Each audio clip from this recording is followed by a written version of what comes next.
Good morning mga church vlog. Yung araw kakagising nung namin ng misis ko. Kakagising nung namin yan. Kasi alas 12 pa yung pasok ko eh. Tapos may bata kami tagahugas na. Kaya kami tamang upo-upo, relax, tapos magkape. Kasi may bata na kami tagahugas. Ayan o. Ayan o. Ayun o, may tagahugas kayong bata o. Siya na yung naghuhugas ngayon o, di ba? Kaya kami tamang relax na o yun, linisin yung lababo. O dapat ganyan yung bata na yan o. Di ba? Yung kapatid niya naliligo, umaya tutulungan din siya dyan. Magayos sila ng mga damit. Ngayon maghuhugas muna siya. Tinampakan ko siya ng hugasin eh. Para yan o. Kaway-kaway ka naman dito o. Ang itim-itim pa, hindi mo pa napapaputi yan.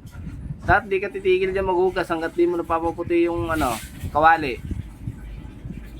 O yan, linisin mo yan, yan. Dapat yung kada umagang gagawin mo.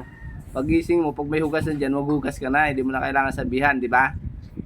Di ba, Chad? O. Kaya si Mrs. tamang relax. O, relax naman si Mrs. Kasi may tagahugas na, malalaki na eh. O. Kaya, tamang relax. O, tapos na. O, di ba? O, ayan o, tapos na yung ano. O. Tapos na yung hugas niya. Sobrang dami ng hugas niya yung mga charge pad kanina. Kaya tapos na ngayon. Ang ginagawa niya lang, maglinis ng kalan. Pinupunasan niya yung mga kalat-kalat niya. Ipakulob mo na rin kaagad yung mga ano yung mga pinggan ha. Chad. Mamaya na. Anong ginagawa mo ba? Tapos ka naman na, di ba? Hindi pa ba? Oo, tapos na pala yan. Yan, punasan mo yan. Yan. Kung anong ginagawa ni mama, dapat yan din yung ginagawa mo para may magawa ka naman at matulungan mo naman yung mama mo. Kasi mama, tama, relax. Relax na relax habang nanonood ng may batang sumilip pa. Sino kaya yun? Naligo eh. Kitang kita talaga yung kumukha ko yun ha. Uy. Tapos ka na? Hindi kasi ako tawel. Hindi na Nak, bigyan mo daw sa tawil si Lia. Ayan, tapos na siya. Ayan, bigyan na ng tawil ng kapatid niya kasi naliligo eh. Di ba?